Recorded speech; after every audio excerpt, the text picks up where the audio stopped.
இன்றைக்கி வெள்ளை சோளத்தில் தோசை எப்படி செய்யலான்னு பார்க்கலாம். என்னோடய சேனலை ஃபஸ்ட் டைம் பார்க்குறீங்கன்னா சப்ஸ்கிரைப் பண்ணிக்கோங்க. பக்கத்தில் இருக்க பெல் ஐக்கானை கிளிக் பண்ணுங்கள். இந்த தோசை செய்கிறதுக்கு வெள்ளை சோளம் ஒரு கப் எடுத்திருக்கேன். இந்த மாதிரி இருக்கும். இது நைட்டே ஊற வச்சிடணும். இது ரொம்ப நேரம் ஆகும் ஊறுறதுக்கு. 8 மணி நேரம் ஊற வச்சாதான் இது நல்லா ஊறி வரும். ஃபஸ்ட்டு நல்லா தண்ணியில் கழுவி எடுத்துருங்க. இந்த மாதிரி தூசிலாம் இருக்கும். அதுக்கப்புறம் நல்ல தண்ணி ஊற்றி ஊற வச்சிடலாம். 1/2 கப் உளுந்து எடுத்திருக்கேன். 1 டீஸ்பூன் வெந்தயம் சேர்த்துக்கலாம்.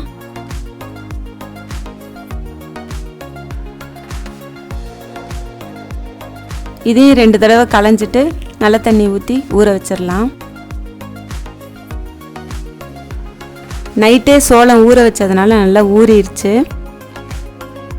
உளுந்தும் நல்லா ஊறி இருக்கு.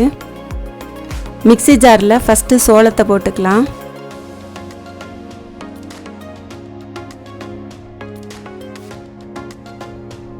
அடுத்து ஊற வச்சிருக்க உளுந்தை சேர்த்துக்கலாம். 1/4 கப் அவல் நம்ம அரைக்கிறதுக்கு ஒரு 10 நிமிஷம் முன்னாடி தண்ணியில் ஊற வச்சா போதும். நான் ஊற வச்சு எடுத்து வச்சுருக்கேன். அதையும் அதோடு சேர்த்துடலாம். கொஞ்சமாக தண்ணி ஊற்றி நைஸாக அரைச்சிக்கலாம். இந்த மாதிரி நைஸாக அரைச்சி எடுத்துக்கலாம். அரைச்ச மாவு ஒரு பவுலில் சேர்த்துடலாம்.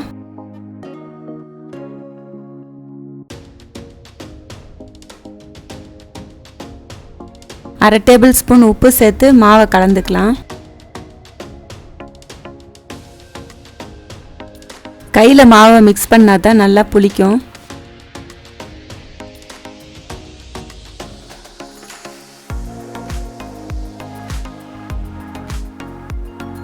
மூடி போட்டு ஒரு 8 மணி நேரம் இது நல்லா பொங்கின பிறகு தான் நம்ம தோசை ஊற்ற முடியும்.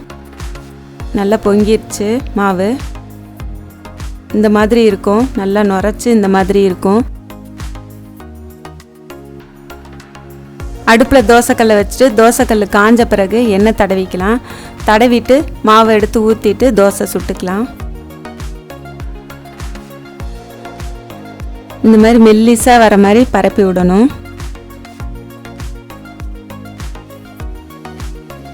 கொஞ்சமாக எண்ணெய் ஊற்றிக்கலாம்.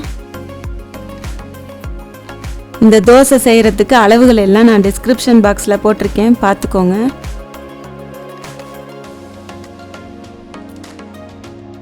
மேல் பக்கம் இந்த மாதிரி கொஞ்சம் செவந்த பிறகு தான் திருப்பி விடணும்.